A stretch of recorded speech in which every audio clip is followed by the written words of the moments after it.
welcome to NRL 360 Rugby League from every angle. Joining me again, the great Gordon Tallis. It's been the journos in James Hooper and Dave Riccio, and it is getting to do or die stages with the Sea Eagles taking on the Roosters Super Saturday, exclusively live on Fox League, 7:35 p.m.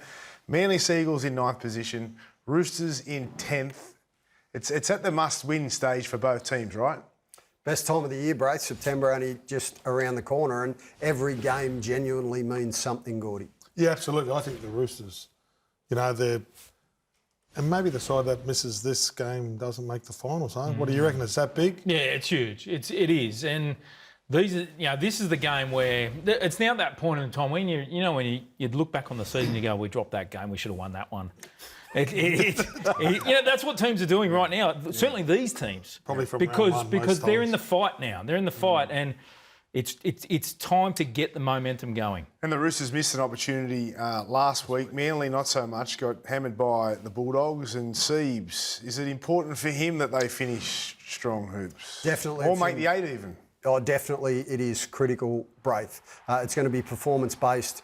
You just keep hearing rumblings out of the Manly current playing group about some of the shortcomings that they believe Seibs has as an NRL coach. And, if you go back for decades at Manly, the Fulton family and Des Hasler ruled the Sea Eagles with an iron fist.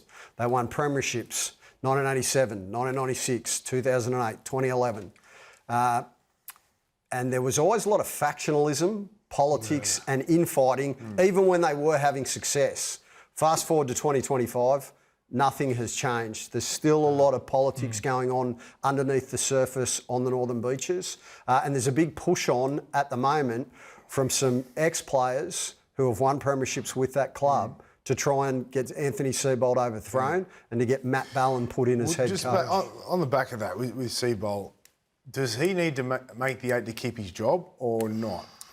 I think he'll just be okay. I mean, in fairness to him, right, you look at their results this year, they're 9 wins and 9 losses, and they've got a positive differential. I don't think he necessarily has to make the 8, but the fact that some of these ex-players are leading that push. Why the ex-players? Well, because they're clearly disgruntled with the way that the place is being talking to current players? Run at the moment. Absolutely, no question they are. And I think some of the current players... They're the players from the most successful era of the club too. Like they've earned the right to have their opinion on the success of the footy club. I must say, to Seibs' defence, he has had a pretty shocking injury toll in that pack.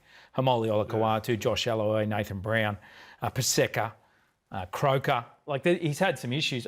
Look, Jimmy might be a little bit different male. I still think he survives and gets to start next season, at least. Well, aren't they already preparing for life after Seibs, or is that just rumours? Well, no, we spoke about it on this show. It was only a month ago where I think the CEO, Tony Mestrov, said Seibs is safe for now. And supposedly he had 2 games to guarantee his future. Now, since then, in fairness, they've won 3 out of 4 games, including beating Melbourne on the road, which is the toughest road trip in the NRL. So there just continues to be a lot of noise and a lot of discontent. And I can see, in the foreseeable future, I'm not sure he's there long term. Maybe if it comes down to the senior players, he's gone. If it comes down to the young kids, he probably stays. You know what I mean? Like that's, just looking from the outside in. And he did say that he doesn't want to coach, which is strange. Yeah. And now he wants to coach for another... everybody's going to die press conference? Yeah, I think so. I think so. Let's move on from that. Jake Trbojevic still has no indication of where his captain is heading as the DCE drama drags on. Are you aware that it's a bit of a novelty in terms of, Ches playing against the side that it looks like he's going to next year? Well, it seems that way, but I haven't heard that from Ches or whatever, but that's the way it seems to be going. I guess people out there know, don't they, at all? They always seem to be right. He's chosen to move on. We can't control that. That's his decision. He's got a right to do that. If he is going there, I'm sure he'll want to play well and impress it, you know what I mean? So hopefully that works for us and puts in a great performance and we go out and play really well. Jakey, you got to love him. He's always so positive and bubbly and, no matter what, he's got a smile on his face. And, it's still going on. There's no official announcement. A big game for DCE, though, if he is playing his new club. Yeah, and it's hard, and that's the worst thing, right? So when they don't make a decision. It's hard on the rest of the group because they keep on getting asked. We keep on getting asked. All as he should have done was way back when, round 6 or whatever, come out and say, this is where I'm going, and he gets put to bed.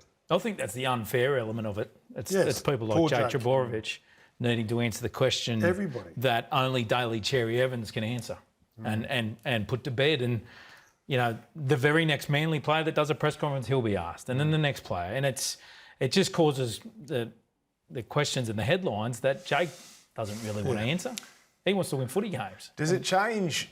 I mean, everyone's going to have an opinion. DCE playing the team that he's going to next year, does it put more pressure on DCE? Does it motivate him more? Does Sam Walker think, you know what, I want to aim up. I don't want this guy being the chief. I want to be the chief. Like, is there anything to that, or do you think they're just going out there and not thinking about next year? No, they're professional athletes, Braith, so both of them, no question, are going to want to make a statement. The advantage Daly's got is he's got 350 games of NRL experience, and Sam's coming back off a long-term injury. But if you look at the Roosters already since Sam Walker's returned, he's switched to the left-hand side of the field. Now, he has, throughout his entire career, primarily been a right-sided player. So that just shows you that they're already preparing for Daly's arrival as of next year. But it's a critical game for both clubs. Like, they both need to win to remain in the hunt for the top 8.